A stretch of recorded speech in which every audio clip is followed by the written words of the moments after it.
9 जानेवारीला 8 लांब पल्ल्याच्या गाड्या रद्द केल्या जाणार आहेत। 10 जानेवारीला 26 लांब पल्ल्याच्या गाड्या रद्द केल्या जातील। 18 तासांच्या विशेष ब्लॉकमध्ये सीएसटी ते भायखळा वाहतूक पूर्णतः बंद असेल। 18 तासांच्या ब्लॉकमध्ये लोकलच्या 100 फेऱ्या रद्द।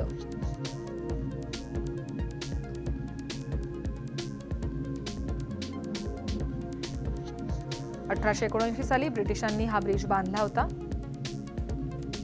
आता या ब्रिजच्या अडथळ्यात असल्यानं हा ब्रिज पाडण्यात येणार आहे। मुंबईत घडलेल्या अनेक घटनांचा आणि रेल्वे इतिहासाचा हा 136 वर्षांचा साक्षीदार आहे। ब्रिज पाडण्यात येणार असल्यानं 18 तास लोकल्स बंद अशी ही पहिलीच घटना असेल।